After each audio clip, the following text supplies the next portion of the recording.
All right, we'll go ahead and call to order the Stevensville Town Council meeting for Thursday, October 28th, 2021. Ms. Berthoud, would you please call the roll? Councilmember Allen? Here.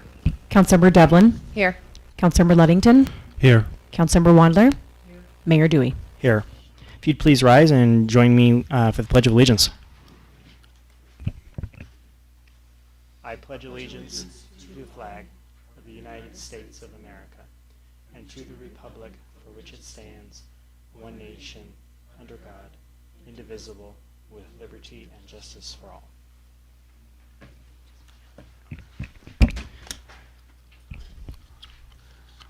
Okay, Janelle, just go ahead and just show the screen. For those of you joining us on the live stream this evening, our camera seems to be having some technical difficulties with a power source. So you will still be able to listen to the meeting and you'll be able to view the screen with us. You just unfortunately won't be able to see what's going on in the room. We apologize for that. But moving on in the agenda, we're at the portion for public comment from citizens that on items that are not on tonight's agenda. Please step forward, state your name and address for the record. Okay, hearing no public comment, we'll move into approval of the minutes. We have the 10/14/2021 meeting minutes for council's consideration this evening. Page 3, Chief Motley's report on the last sentence. It says, "We are trying to be very fiscally responsible with our dollars at the fire department, and we appreciate," it says everyone, but I'm pretty sure he means everything that we get. Did he say everyone? Every $1 that we get? Okay. Oh, it's 2 words. Every one, 2 separate words. With that, I'll make a motion to approve the minutes as corrected. Is there a second? Okay, it's been moved by Mr. Ludington and seconded by Ms. Wandler to approve the meeting minutes for October 14th. Any further council discussion? Any public comment? All right, hearing none, we'll call for the vote. Ms. Berthoud? Councilmember Allen? Aye. Councilmember Devlin? Aye. Councilmember Ludington? Aye. And Councilmember Wandler? Aye. Thank you. Council has claims 17085 through 17113.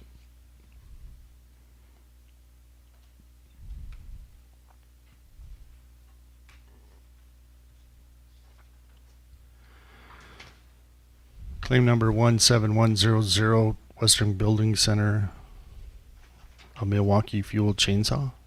We buy a new chainsaw for trimming trees. I believe that the fire department replaced one of their gas chainsaws with a electric version Oh, okay. for roof cutting. So that was for the fire department. Let me find it here. No, it's coded to, well, one of them is, yes, the chainsaw is coded to fire suppression. Okay. The other item, okay. Yeah, I see it there. The other item there was for public works. Right. Okay, do I hear a motion to approve the claims? I'll make a motion to approve claims 17085 through 17113. Is there a second? Okay, it's been moved by Ms. Allen and seconded by Mr. Ludington to approve claims 17085 through 17113. Any further council discussion or questions? Public comment. Ms. Barker.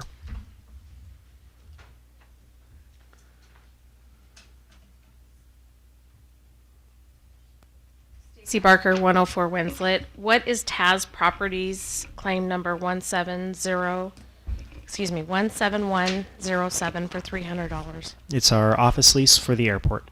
Thank you. Is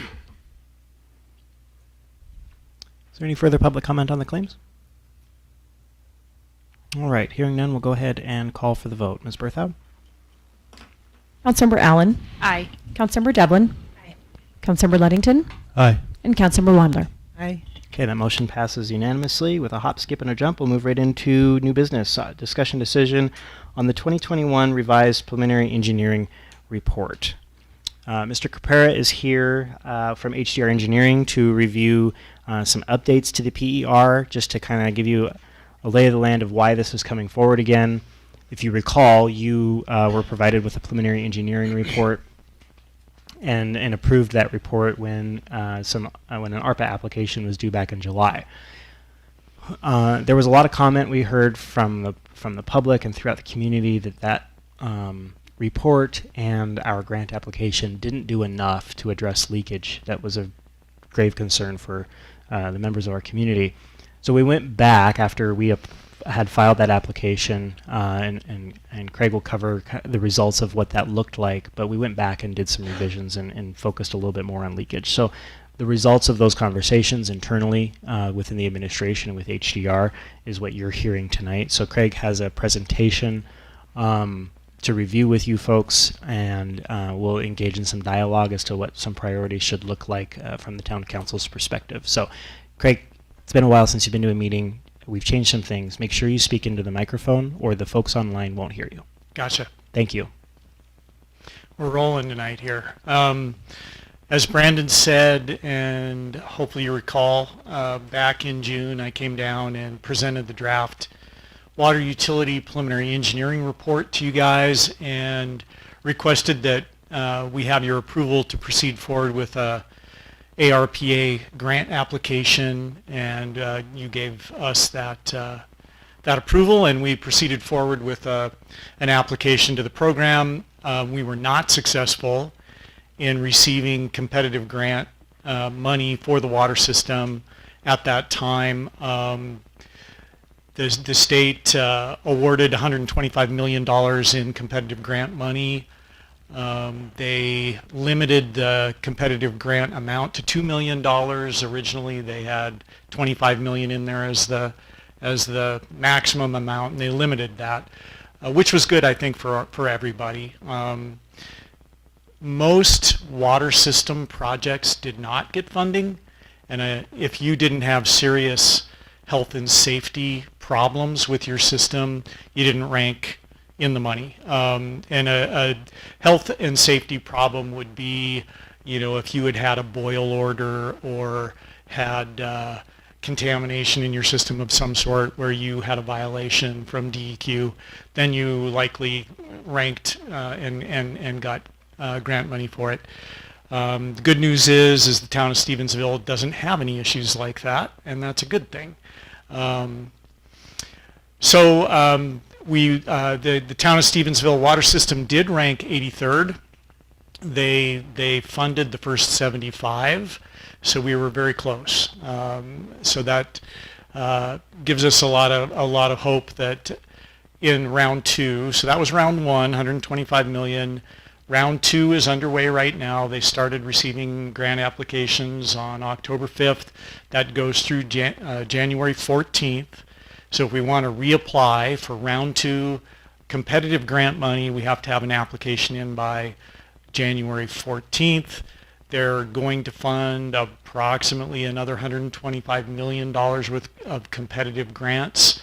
The good news is you're not, most of the systems that had serious health and safety risks got funded the first time around. So that part of it maybe isn't going to be quite as drastic. And I'm probably getting ahead of myself a little bit. So what I plan on talking to you guys about is the preliminary engineering report update that we're working on. We talk about storage, a more robust leakage evaluation and leak reduction project prioritization. And then I think later in the agenda, or next on the agenda, is talk about the ARPA funding program again, and then next steps. So if you go to the next slide. So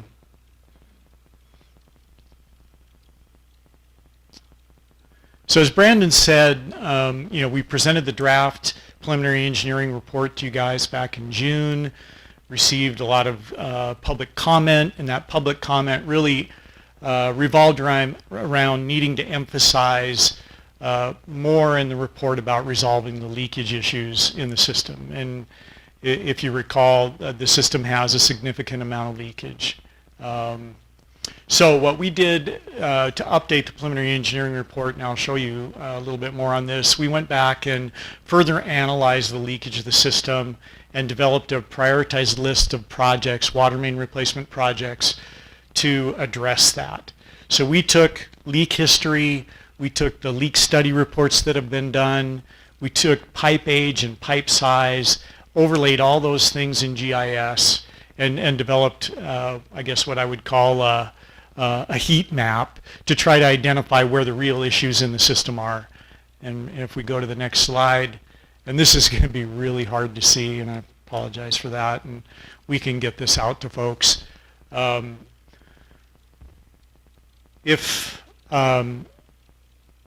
this is difficult. We'll get this to folks, but if you look at the map, what we did, and there's little white triangles where the town staff, maintenance crews went out and fixed leaks over the last 3 years.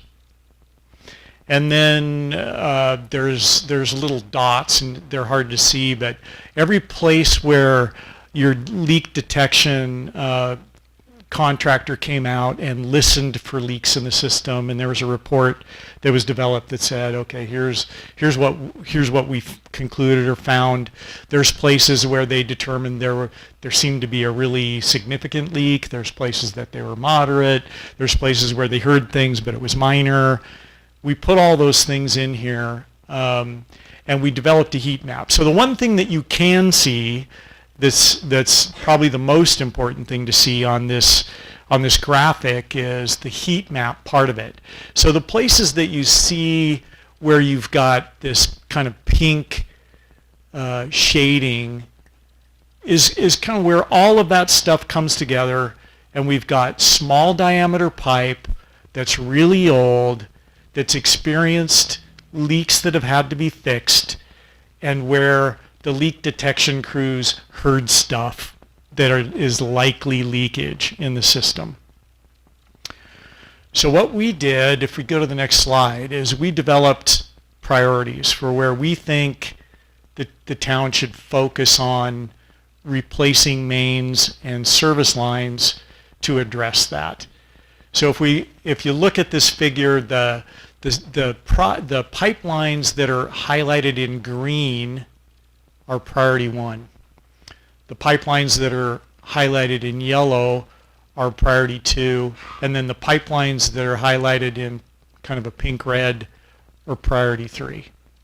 So where the most leak fixes, soundings, small diameter pipe, old pipe, where all that kind of really comes together the most is on Pine Street. So that's Pine Street. And then the next one is over here on Mission Street. So we determined that, okay, that's priority 1. And then likewise, you go to, I guess you got College Street and Buck Street are next. And then Main Street, and then there's a couple of tie-ins on 2nd and 4th that we kind of tied in with that. Now you can arrange these, you know, in any magnitude that you want. Like if you had enough money, you could just go fix the whole thing all at once, right? But we've got to marry that with the funding that's available and the grant program that we're going after funding on, and try to fit all that into a program. So we've taken a first cut at that, and I'm going to show you what that looks like tonight.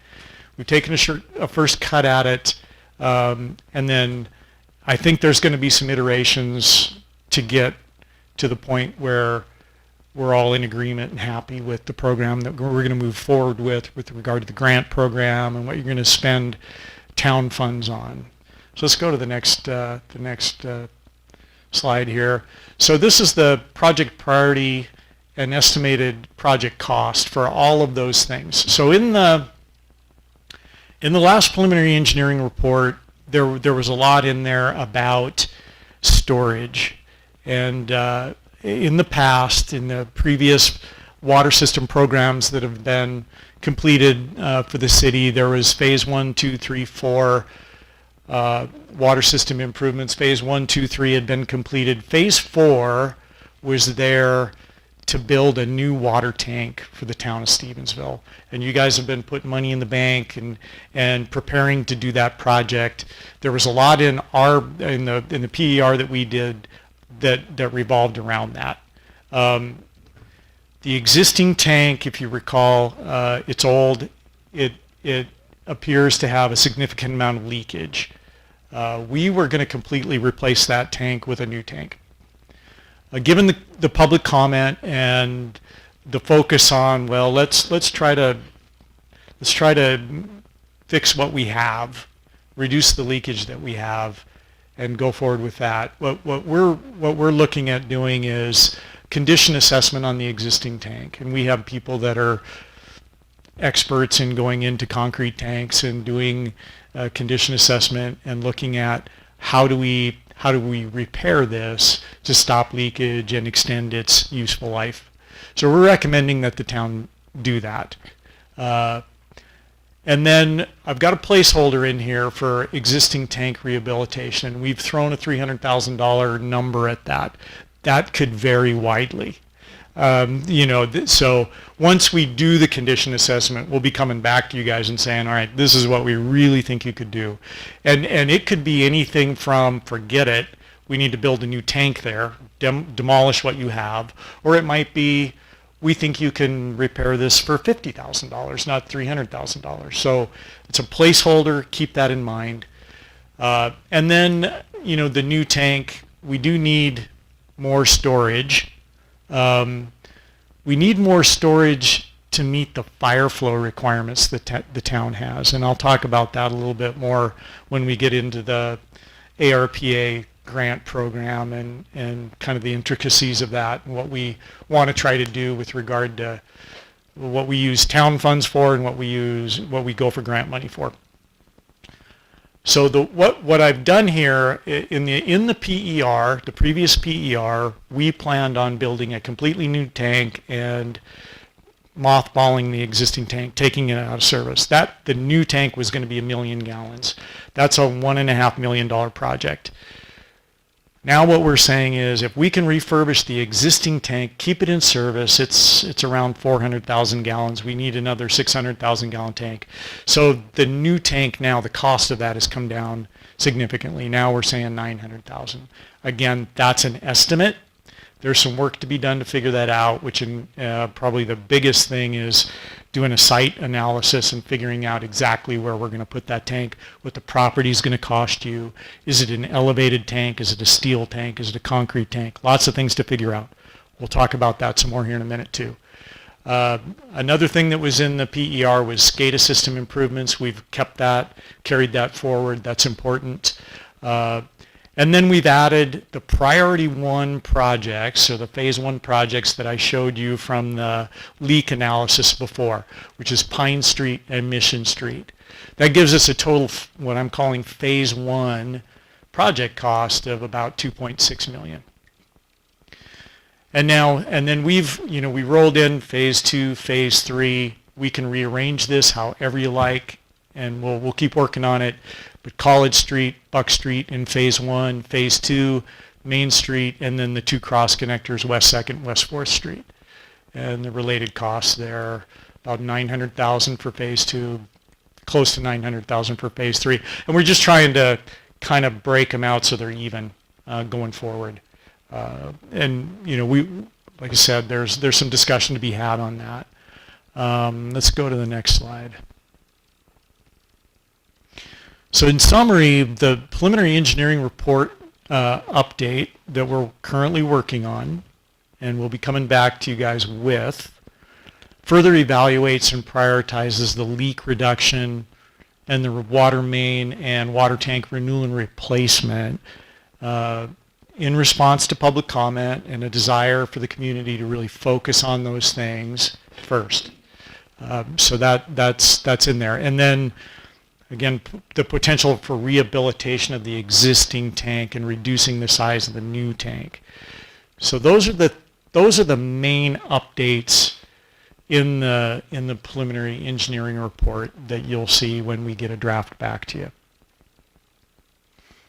So I think that kind of ends the update with regard to the preliminary engineering report. So I guess we'll open it up to questions, comments. Craig, do you still want us to approve these updates this evening, or are you willing to hold off on that until you actually have a draft in front of the council? So this kind of ties into the grant program. One of the criteria in the grant program is readiness to proceed, and part of that is having an approved preliminary engineering report and submitting a preliminary engineering report to DEQ for them to review and approve. I kind of feel like it's maybe unfair to you guys to ask you to approve this without me having, set it on your desk so you can actually look at it. There really isn't a lot that's changed other than the things that we've outlined here.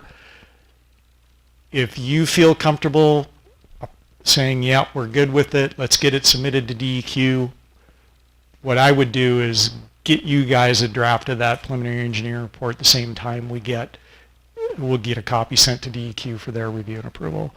If not, it can probably wait a little bit because we don't have to have a grant application back to the state until January 14th. So there's some wiggle room in there. We'd probably want to get your approval on this thing before the end of November and get it submitted to DEQ so that and this is provided you guys want to go forward with a second round of grants, and we're going to talk about that. We'll want to be able to say that we've done that we've got an approved PER from the town, and it's been submitted to DEQ. No guarantee that DEQ will have enough time and actually review and approve it, but at least we can say it's been submitted to them. Mr. Ludington? I think having scored 83 out of 140 is a pretty good indication that I think we're very competitive with what we want to try to do. I think being able to have something that we've submitted to DEQ as a preliminary engineering report is pretty important in that, because of course everybody else is thinking the same thing, that they scored pretty high, and now we got the ones that were eminently failing out of the way, and we can go after something else. So I really think that we need to try to approve something tonight that this is the direction that we want to go. I think that this makes sense to me. I think we've got, of course, there's going to be some hurdles in all of this, trying to figure out where we're going to put the tank, what kind of tank, what the tank is really doing, the existing tank is really doing, and the disruption of replacing water mains in town. In my history, I've had some experience in replacing water mains in town, and it's a big hole, which is not always the greatest way to go. But I think that that's important for the town. I think that we certainly are taking advantage of the issue of the amount of water that we have available to us, and that we need to try to clean up a lot of these leaks. We're sending a significant amount of potable water, treated water, to the river. So I think that we need to try to fix that. And we also need to try to prepare ourselves for, as the town grows, that we need to be in a good position to provide water in case of fire.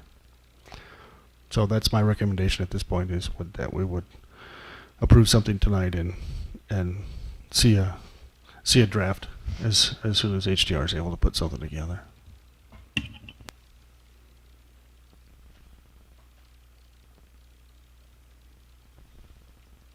Okay.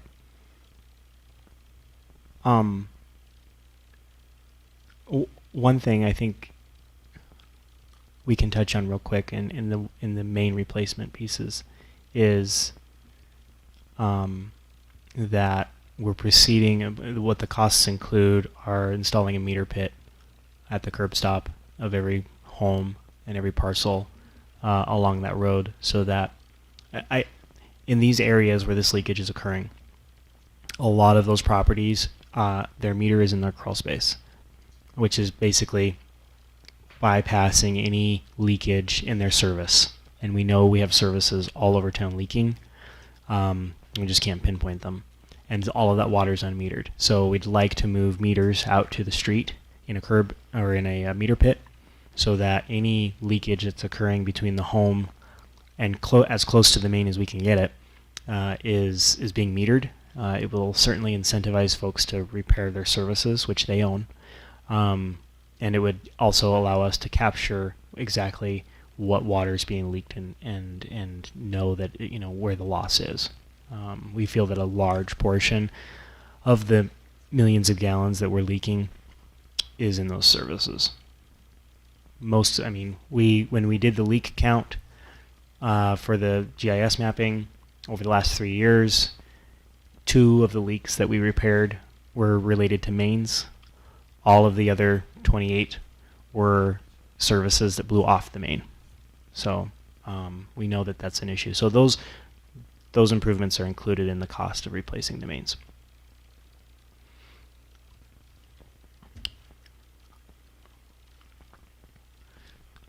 So with that, does the council have any further insight or input on the direction we move in? With regards to just the PER, well, we'll get to the grant funding next. Well,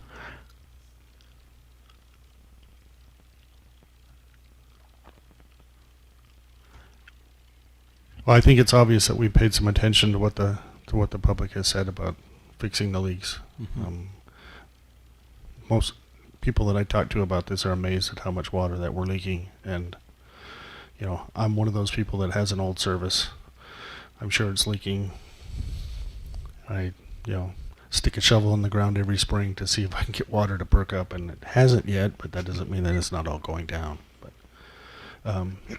So I think that that's something that's important for us, is to try to repair those leaks, and that I can tell there's been a significant amount of work done in that heat map to find out where a lot of those leaks are occurring. So I don't think that we're that far off on trying to fix that stuff.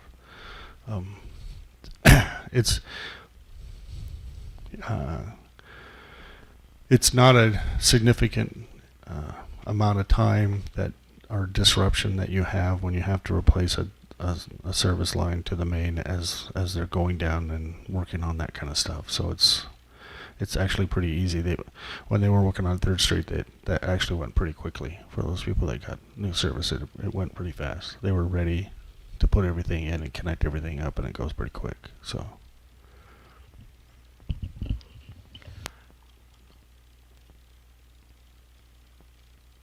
I don't feel like we have a justified reason to not move forward with making a decision. We've already been here. Sure. There's a couple changes, but it's very unjustified if we don't. Okay, with that, I'll entertain a motion from the council to approve the changes to the preliminary engineering report so we can proceed to submittal to DEQ. So moved. Is there a second? Okay, it's been moved by Mr. Ludington and seconded by Ms. Devlin to proceed with the changes to the PER for submittal to DEQ. Any further council discussion? Is there any public comment? Ms. Rodabaugh, if you step to the podium, please. You can't, though, because no one can hear you online. I'm kind of confused a little bit about what a meter pit is. It's a... Is that all the meters from a block or something in a big conglomeration? Or? No, so it's a very small manhole in front of your residence near the street that contains it's a tube that goes into the ground where your meter is located. So any new construction since 2012, 2015 has a meter pit, and meter pit is individual to your property. All right. Thank you. You're welcome. Any further public comment? Okay. Hearing no other public comment, we'll call for the vote. Ms. Berthoud? Councilmember Allen. Aye. Councilmember Devlin. Aye. Councilmember Ludington. Aye. Councilmember Wandler. Aye. All right, that motion passes unanimously. We will now move on to new business item B, which is discussion decision on the American Rescue Plan Act infrastructure funding round 2 priorities. So I'll hand it back over to Craig, and he can explain from this standpoint where we're going. All right, let's move to the next slide.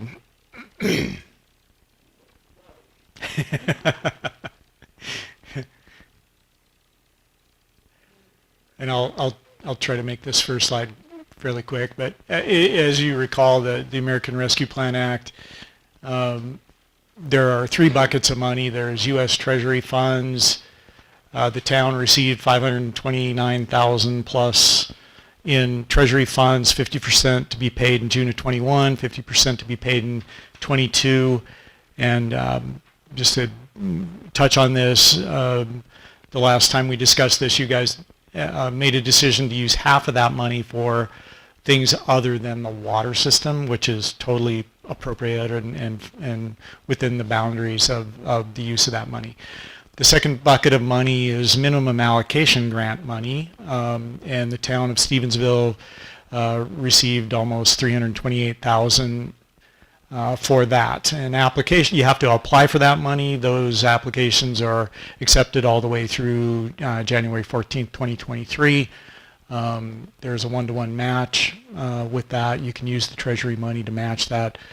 And then there's the competitive grant program, and that's really what we're here to talk about. As we discussed, we were not successful in round 1 in getting competitive grant money.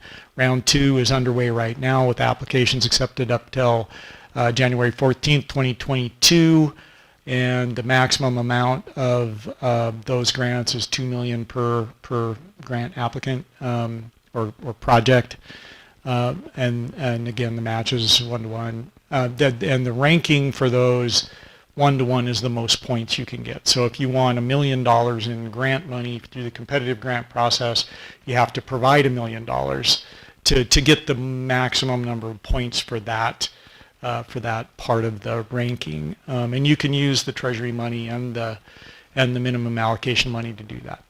So competitive grant criteria, let's just go to that next slide because this is important, and we can talk a little bit about where we think we were off a little bit last time and why we're updating the PER. One of the reasons we're updating the PER is to better align ourselves with the program and be more competitive with the grants.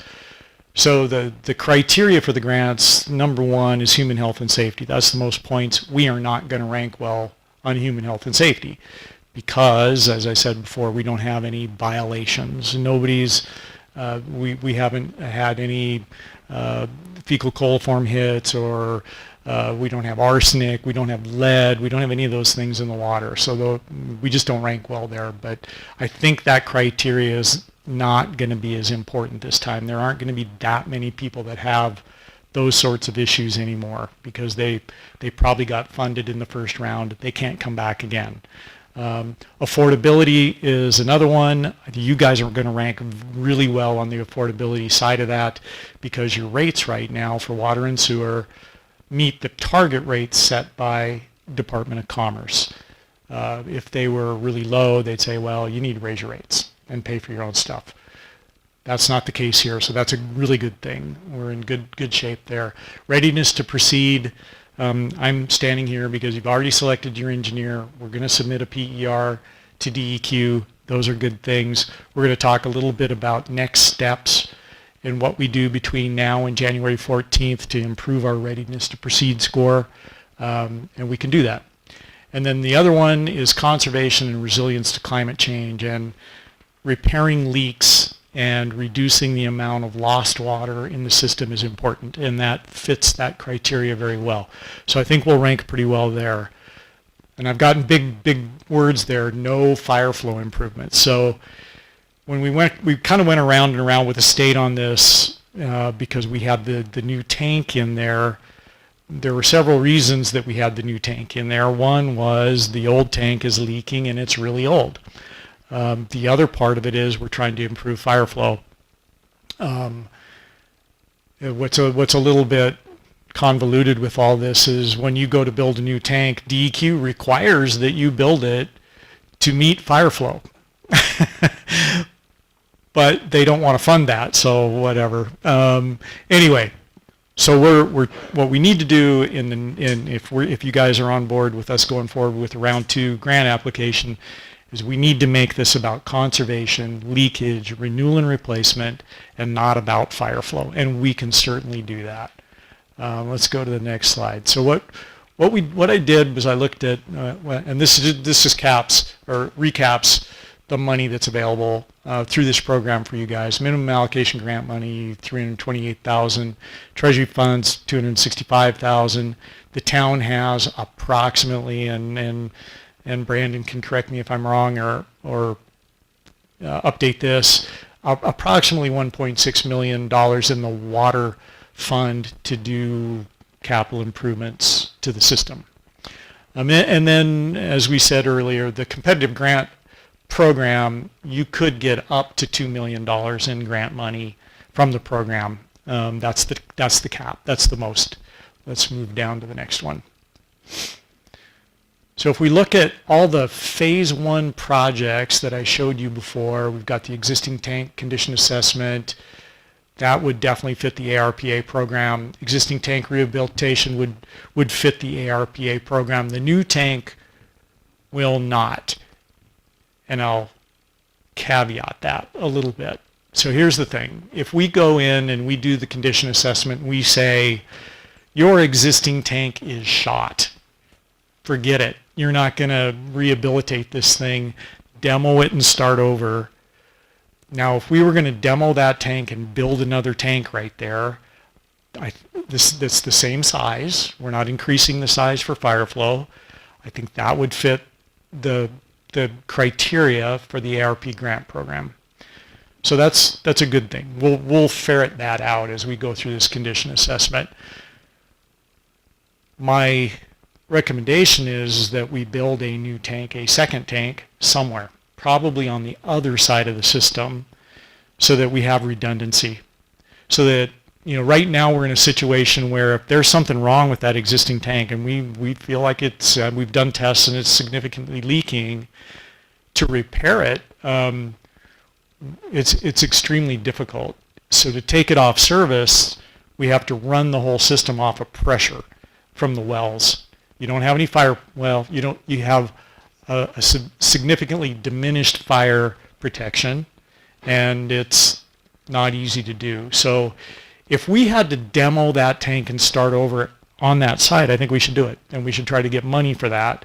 But you should use town funds to go build another tank, as you were planning to do. It could be smaller. It could be the 600,000 range or $500,000 range instead of the million range that we were talking about before. So, sorry, that's a really long, convoluted caveat to that. We're not going to solve this tonight, but we are going to solve this. And we're going to come up with a plan that really works well for you guys. So keep that in mind. But just going out and building a new tank somewhere wouldn't fit the ARPA program, and we found that out the last time. SCADA system improvements would fit the ARPA program, and obviously Pine Street main replacement, Mission Street main replacement would fit the program. So let's go on to the next slide. So to look at how, and this is one scenario, and we're going to massage this and get to something that works, like I said. Definitely recommend that we do the condition assessment on the tank as soon as possible. We use that to really narrow in on the existing tank rehabilitation cost, and whether we're talking about minor repairs or whether we're talking about a complete tank replacement. We need to come to a conclusion on that. But we've got a placeholder in there, $300,000, that's probably middle of the road. SCADA system improvements, Pine Street, Mission Street, total phase 1 project cost, just under $1.7 million. So when you look at how the funding sources might work, you could use your minimum allocation grant money, your treasury funds, around $250,000 in town funds out of the $1.6 million that we said we had. If you add all that up to match a grant, your competitive grant would be almost $840,000. That would pay for the phase 1 projects under this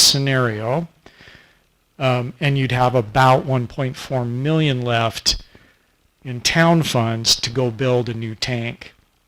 Now, you may say, okay, let's put a little bit more money to main replacement. Let's, we can rearrange the beans as we move forward, and I don't think we're asking you to decide on this right now. We're just saying we need to figure it out.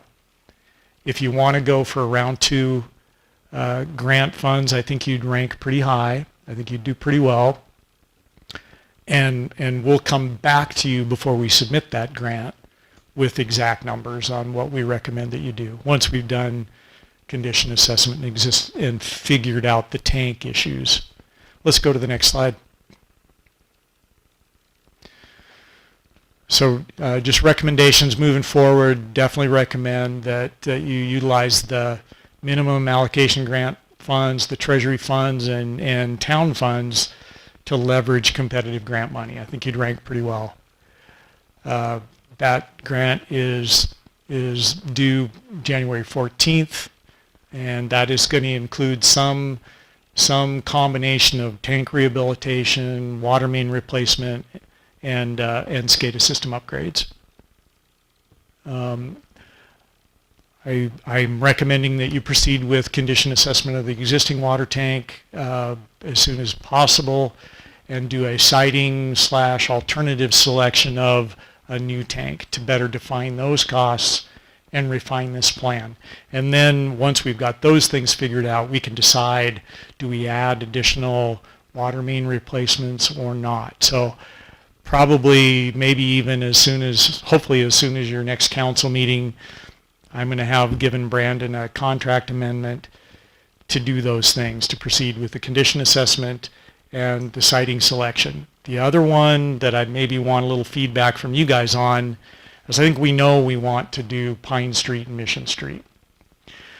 For the readiness to proceed part of this, we could include in that contract amendment getting started on design of those things. If we had designs submitted to DEQ, I don't know that we can get them approved in time. That's a really short time period to try to design that stuff and get it approved. But even if we were proceeding with design of those improvements, I think that would help our readiness to proceed score as well. So I can include that in our contract amendment if you so desire. So I think what we're looking for is your direction on, do we go for phase 2 or round 2 competitive grant application, and are you on board with a contract amendment to proceed with condition assessment, tank siting and alternatives, and design of the water mains?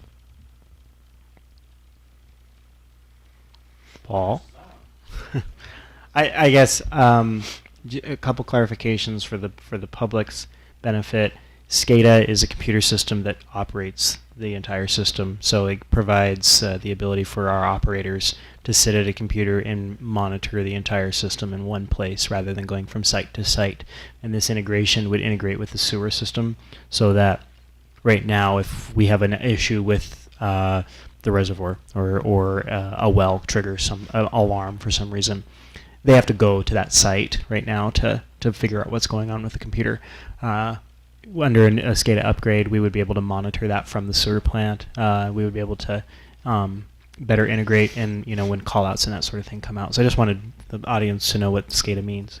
Supervisory control and data acquisition. I didn't know that.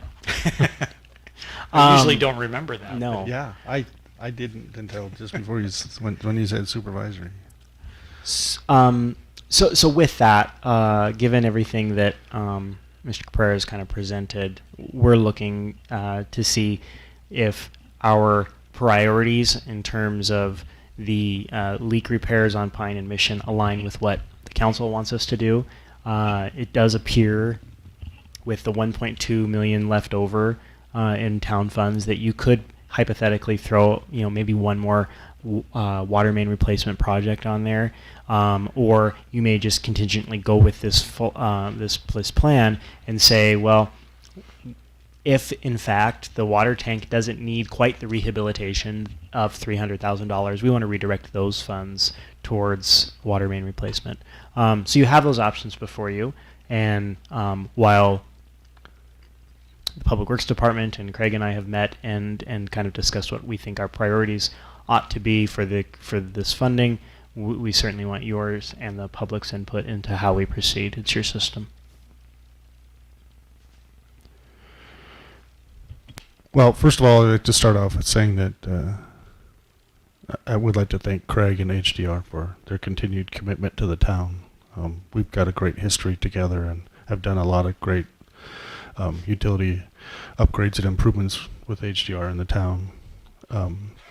That being said, I have no reason to second guess what his recommendations would be for the town. I think that we certainly need to, I think it's a priority for us to be able to assess the current condition of the tank, of the water tank that we have. I think no matter what, we need to be able to do that. I think that as I'm sitting here thinking about Pine Street and Mission Street, I'm thinking about how much water they're going to be standing in when they go to replace those mains, and think that, you know, there are probably going to be some costs in there that we're not anticipating, or maybe we are at this point, if we're thinking about what we're actually going to look at when we start doing stuff like that. Plus, we have to, when we were originally talking about this PR, we were looking at a couple of different alternatives for replacement of a new tank, and I think that we need to try to think about some redundancy and trying to figure out a good spot for us to place another tank. And that's I think that's gonna take some time, a little decision making on our point to try to figure out what we're gonna do and where we're gonna put it. I have no reason at this point to, like I said, to second guess anything that HDR is recommending for the town. We've never really had a serious issue, at least in my experience. So I would recommend that we, in fact, I'll put it in a motion. I will make a motion that we go after all the second round ARPA funds that we can possibly get to try to do as much water improvements with the town as possible. A second. It's been moved by Mr. Ludington and seconded by Ms. Devlin that we proceed with round 2 ARPA funding to the maximum availability that we can. To clarify, how does the town council feel about proceeding with contract amendments or task orders in order to facilitate some of that legwork up front? I think from my perspective, and Craig and I discussed this earlier, certainly going ahead with the condition assessment is vital in terms of getting the grant ready. But even going as far as designing some of those water main replacements, I think that's not money wasted when, regardless if we get ARPA or not, we're going to have to replace those mains. It's just a matter of who pays for it. I see a big range of dates on this funding application. I think that they're probably as soon as, well, probably in some between Thanksgiving and Christmas, they're going to be looking at some of the applications that they already have and trying to rank some of those. I would hate to see us get held up by waiting for design. If we think that we can add some design to this application, that would be great. But I'm not sure you can get DEQ approval before we're heading into that time of year where, as we all know, once you hit Thanksgiving, things slow to a sputter governmentally. So I'm not sure that we'll be able to accomplish what we need to accomplish. But if you think it's worth a shot, Craig, then I think we might be able to go for it. I think my only thought on that is we might score a few more points if we say we are under design. Because I agree with you. I don't think, first of all, I don't think I can get the design done in time Right. by January 14th, let alone get it to DEQ and have them approve it. But we could say we're designing this stuff. We're moving forward on it. You're at least tasked by the council. They've authorized a task order. You for guys to are design. committed to designing and making those improvements to the system. It's one, you know, and again, it's probably, you know, get you a few more points. The interesting thing about this scenario is we saw similar success with the airport. If you recall, the last two projects that we've been able to pull off at the airport over the last 4 or 5 years, the reason we were able to get those dollars from FAA was because those projects had been designed and were sitting on the shelf and just needed funding to implement. And if we can get the water system to a similar point, then I think, you know, ARPA or not, as funding opportunities come up for the system, we'll be in a better position. So I'm not hearing any objection to that. So I think we'll go ahead and pull together the documentation needed to bring to your next meeting so that you can bless that and have us proceed. Is that fair, Craig? It's fair. Great. Any further council discussion then on proceeding with the ARPA Round 2 application? Okay, is there any public comment? I'm sorry you're cold back there. They lock the thermostat on us, and it's set at 66. We'll move it along here. Hearing no public comment and no further discussion from the council, we'll proceed to vote. Ms. Berthoud. Councilmember Allen. Aye. Councilmember Devlin. Aye. Councilmember Ludington. Aye. Councilmember Wandler. All right, that motion passes unanimously. Thank Thanks, you, guys. Craig. Appreciate your time. All right. Moving on then to new business item C, discussion decision on the Main Street Program grant contract amendment. Your agenda communication does speak a little bit to why this item is before you this evening. Just in brief, the town was awarded Montana Main Street Program funding in the amount of $10,000 about 2 years ago, just before the pandemic hit. And the funding was originally designated to investigate the feasibility or sustainability of a Main Street program in Stevensville. And it was really a response to the Stevensville Main Street Association's closure. The pandemic hit, priorities got blurred. We kind of set this project on the back burner. However, Department of Commerce is anxious to get the money spent, and if we don't spend it, no one will, is what I'm told by them. So this funding, if we don't spend it, doesn't go to another project sitting in someone else's hopper in another community. It just doesn't get spent and goes into a much larger pot of money. So they really wanted to see Stevensville benefit from this funding. They asked about what kind of things we were doing in the works and that sort of thing, talked about eligible projects. The growth policy happened to be one of those eligible projects that we're embarking on under the Planning and Zoning Board's work plan later in 2021, early 2022 to really get underway. So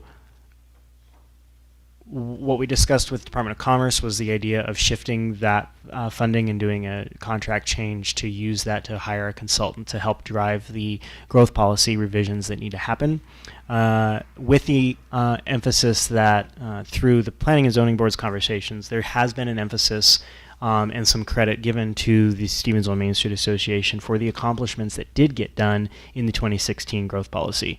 When you inventory the accomplishments of that policy and what we were able to accomplish since 2016, a lot of credit goes back to SMSA because they were able to facilitate a lot of that work on the town's behalf.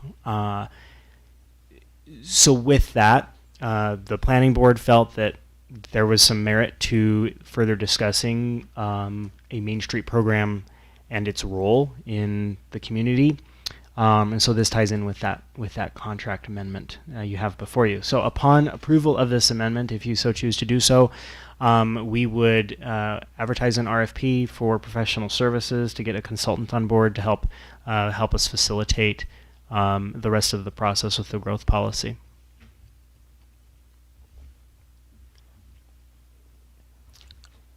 I remember when the Main Street Association had kind of their last meeting, so to speak. It was actually at the Stevensville Playhouse, and it was suggested to apply for this grant. So that my assumption and my understanding of it was that the downtown businesses here on Main Street still would have the possibility of a group that would be advocating for them. Sure. And I know Loie this is kind of something that she's been passionate about. What you're asking, I guess, is the complete intent of what the grant was created for. It's another way to get there. Yeah. Exactly. This was the purpose. So I would make a motion, definitely, to move forward. Okay. Is there a second? I'll second that motion. Okay. It's been moved by Ms. Devlin and seconded by Ms. Allen to move forward with the contract amendment for the Main Street Program grant. Further discussion? Mr. Ludington. I think that the Planning and Zoning Board has had a really busy year. I think that this is something that kind of made everybody have a big sigh of relief if we could try to get somebody to come in and help us do this for the town. I mean, it's time for it to get done again. So I think that we need to look at this seriously as to being able to move the town forward. I think it's a great idea. Any further council discussion? Any public comment? Okay, hearing none, we'll call for the vote. Ms. Berthoud. Councilmember Allen. Aye. Councilmember Devlin. Aye. Councilmember Ludington. Aye. Councilmember Wandler. Aye. Okay, that motion passes unanimously. Thank you. The next item of business on the council's agenda is discussion decision on a selection of a broker or broker firm to enter into a professional services contract with the town to supply real estate services. This endeavor relates back to the Willoughby property sale. And to clarify, at the previous meeting, there was some public comment and dialogue, if you will, or statement about an adjacent property owner having a first right of refusal on the property, and that we didn't offer that to that individual. And because it's public property, we're not in a position where we can just offer a right of first refusal to someone. You know, this is the public's property; they own it. And just like when we sell used computer equipment and office chairs, we have to make sure it goes through a fair process of that it's available to anyone who wants to purchase it. So that's why we didn't go down the right of first refusal, although it is encouraging to hear that there is interest in the property potentially. In order to facilitate and make sure that that property is fairly marketed and that we navigate the proper procedures in selling it, we went forward with asking for statements, qualifications, and proposals from real estate firms in the area. We received 3 responses to that RFP to provide those services. Those 3 firms were Eichert Realty, Engel and Volkers of Stevensville, and Exit Realty, Bitter Valley of Stevensville. Their proposals are included in your packet. We did a very, very rough, simple breakdown on the first page of your packet there, so you could kind of see the comparison between the 3 firms, just based on the some of the criteria that was included in the RFP. However, because there's only 3 of these proposals, ordinarily we might narrow this down for you and just bring back 1 recommendation, but there were only 3. We wanted you to provide the input. We know that this is to some degree a hot button issue for some in the community, so we wanted to do this as openly and transparently as possible. So tonight you can discuss the merits of each firm if you'd like, and provide direction to the administration as to how you'd like to proceed. You may even go as far as to selecting a firm and telling us that this is the firm you want to contract with, and authorizing us to go ahead and proceed in that direction. Or we can go to the hardware store and get a for sale sign and put it on the fence post, but I'd prefer go this route. Are we in process of getting an appraisal? Not yet. We wanted a realtor on board first. So I guess that's where I'm stuck. It looks like the commission rates are all similar, 5% split if a dual agent was offered by Jodsys, but there's a stark difference between Exit Realty. What? A big difference. So $345,000 as a high compared to $190,000 as a high from Eichert. To clarify, exit says $345,000. And then the suggested is $285,000, which would be great. But I guess I would like more information on how that, how those numbers came to be. Fortunately for you folks, you have two of the three here. And if they're willing to speak to that philosophy as to how you came to those numbers, we can entertain that. You guys want to do rock, paper, scissors? You do have to use the microphone, Kim, because the folks online won't hear you. That's okay, no problem. It happens all the time. Hi, I'm Kim Lindman with Exit Realty. We did come up with this comparison based on a current market analysis that was actually with properties that were recently sold that were similar, and it is included in the proposal. There are variables that may not have been included in terms of, like, are there water rights, are there this, are there that, and I didn't research. I don't believe there is. I did research, and I don't believe that there's anything that stood above. But the price per acre, again, it's a computer analysis that comes up with a what do you call it, average value of price per acre. Thanks, Kim.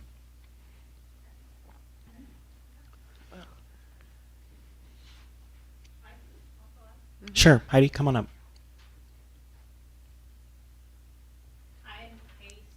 Oh, you'll have to turn it on. Yeah. There you go. Heidi Stahl, real estate broker with Engel Volkers. I was at my kids' soccer games. Sorry.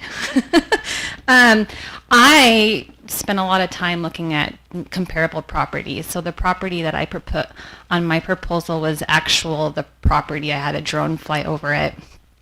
And, it's kind of a high and dry property. I looked at irrigated acreage. I looked at high and dry.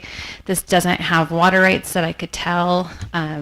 So I think that realistically it is like 169, 165, maybe 189 to test the market, but I don't think it's anything higher than that. Sorry, I'm a little nervous. It's okay.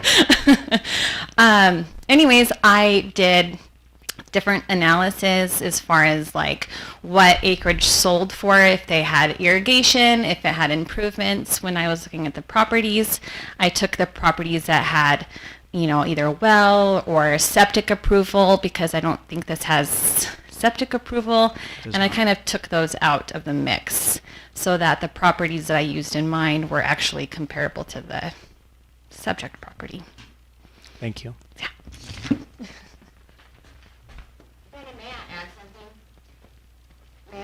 You may just make sure you speak into the mic. I just wanted to add, when you look at 5 acres or 6 acres, to put it in perspective, I just had 1.5 acres listed at 165.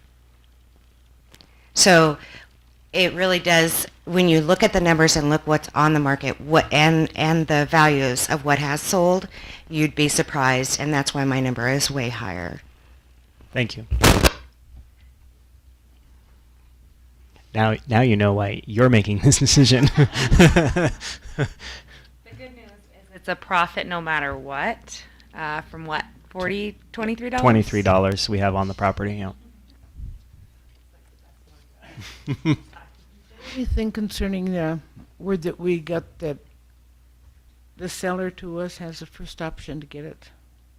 Is there anything in the records? No. So we did a very, very, very thorough search of the annex building and every file we own. And as you may be aware, the past practice up until Town Clerk Stacy Bartlett was that when a clerk left, we rolled their cabinet over to the annex building behind a locked door, and we bought the new clerk a new cabinet. That's how we handled a transition in clerks.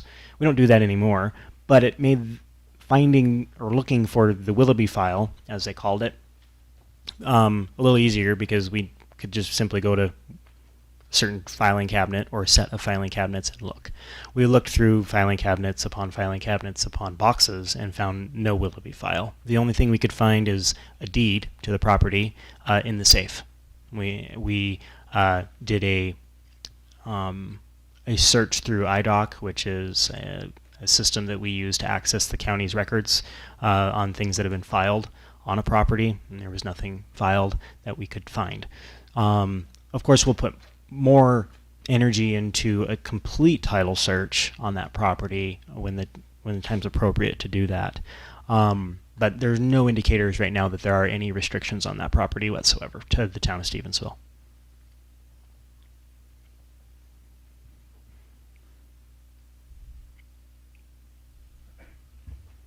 Mr. Ludington. I guess at this point I'm interested in the town not having property that they're not going to use, not owning property that they're not going to use. I think it's an opportunity for us to be able to say that we had some property that we had potential to be used and that it's no longer necessary. I don't know if any of you have driven out to where this is at, but in my opinion, it's a desert. It's high, it's dry, it's rocky. My feeling is that if there is someone who is interested in buying this property so that they would have property, I think that we ought to try to see what the market will bear, and be glad that we don't have surplus property anymore. It was well noted in the last meeting that we're not taking care of this property, and I don't think that that's a good reputation for the town of Stevensville to have, is to be a poor steward of land it owns. So if we're not going to use it and we're not going to take care of it, I just assume not have it.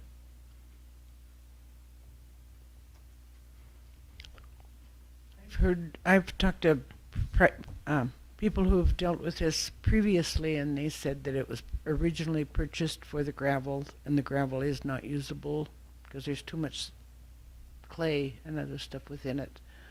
I think if someone has been in there and used it, it was just because it was there and they were driving by.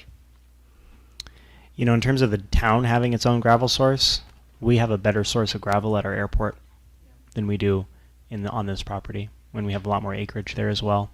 In fact, other government entities in Ravalli County have contacted the town and expressed interest in opening a gravel pit on our property at the airport. We've not pursued that based on agendas and not being able to really fully vet that, but there was concern voiced that we would lose a gravel source to the town of Stevensville, and there's a reason why we get our gravel and our road sand specifically from Ravalli County and not from this acreage. The history that I discovered was that at this particular time the town was working on water and sewer. They needed bedding material. They had an opportunity from somebody who knew somebody that was working on the project, that they knew of a spot where somebody had some acreage that they weren't using for anything else, wasn't good pasture, wasn't croppable, that the town might be able to get a hold of to have a source for gravel and dirt to backfill for water and sewer lines that they were putting in at the town at that particular time. That was the opportunity that came forward. Since that time, we have not really done any of this type of work ourselves, except in minimal amounts, working on fixing leaks and that sort of thing. And the requirements for that type of material have changed. So you can't just go out and dig up something and put it in a hole. You have to be able to say what it is and where it came from. So I think even if we wanted to try to be able to use this property as it was originally intended, we wouldn't really have a use for it. The soil or the gravel or dirt that came off of it, we really wouldn't be able to use it. And as the mayor said, we have paid little or no attention. I mean, I had to search through a couple of different people who have been here a long time before I found somebody who, oh yeah, I remember that long time ago that we had that. And I've been involved with the town since 2000. I didn't know we had it. We're not sure we have a key to the gate. The gate's locked. We don't have a key. If that's any indicator. I think from that juncture, we've pretty well, hopefully for the public's benefit, vetted the merits behind why we're willing to dispose of this property. So the decision before you this evening is, who do you want to facilitate the sale of that property on the town's behalf?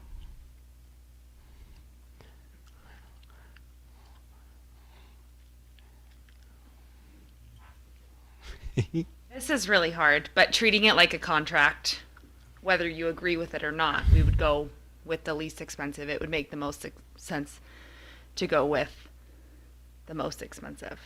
Who could get us the most money? I mean, that's what would seem to make the most sense in my mind. So I would make a motion to select Exit Realty Kim Lendman to provide real estate services to the town and enter into a professional services contract. Is there a second? That Okay, it's been moved by Ms. Allen and seconded by Mr. Ludington to select Exit Realty, Kim Lindman, as a broker firm to enter into a professional services contract for real estate services. Further council discussion? Is there any public comment? Okay, Ms. Stahl?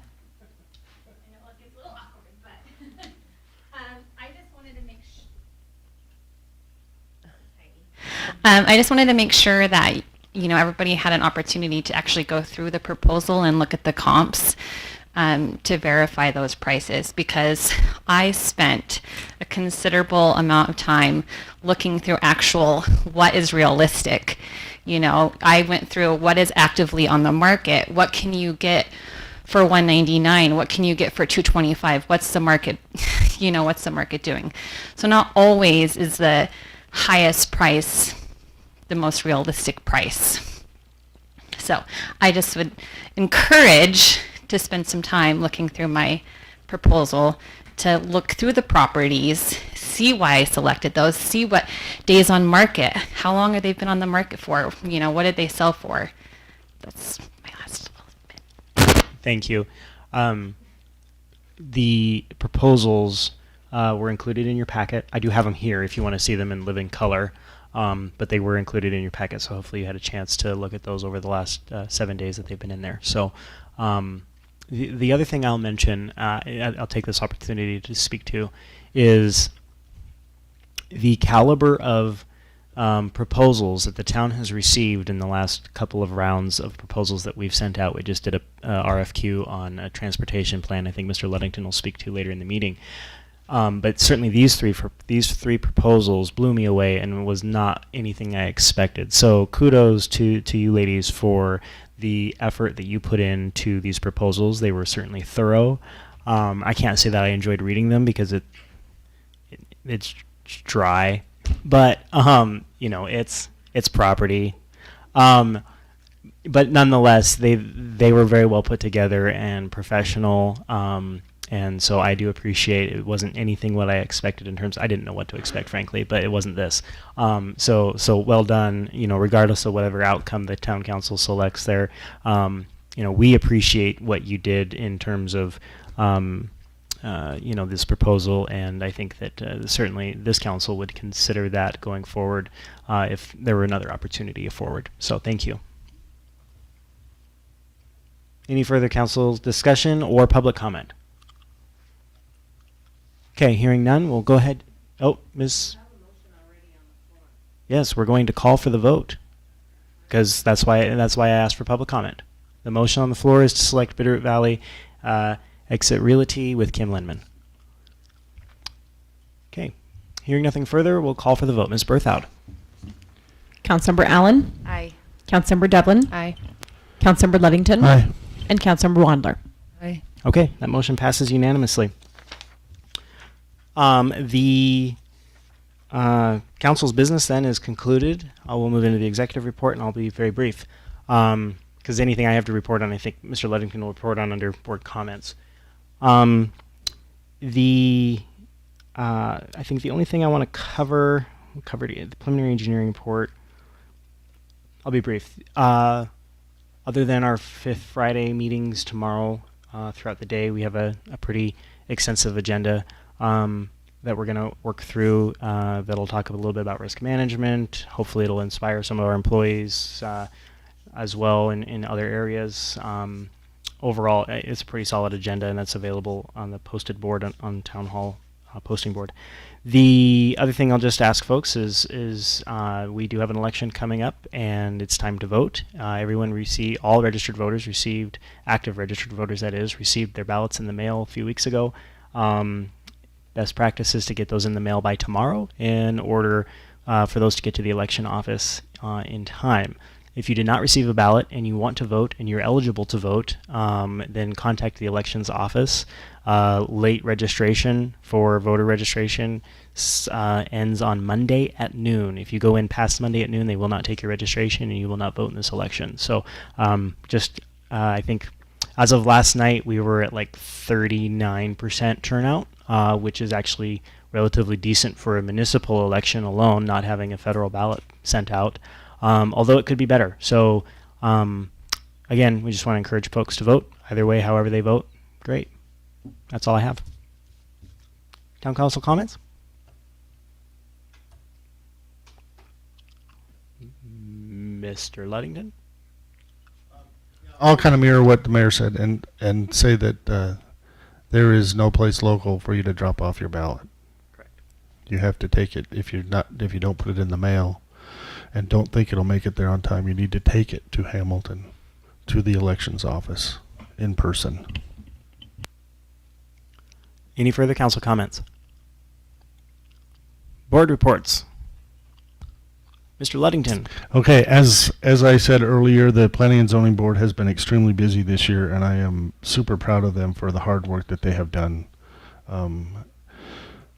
They have done, like I said, they've done a lot of work. We are more or less ready to present to the council a draft of subdivision regulations, all 122 pages of it. And I expect you to read it. 63,000 words. Because I've read it several times. I will also probably at that time have some highlights for the council to look at, that some things that we paid particular attention to. So look forward to that at the next meeting. The other thing that we talked about last night at the Planning and Zoning was requests for proposals for qualifications for a transportation master plan. And as Brandon suggested, this completely blew me away. It is actually put together by two engineering firms.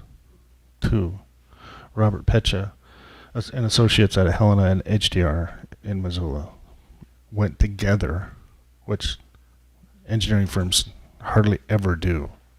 They hardly ever will decide they want to work together to try to put something together for the town.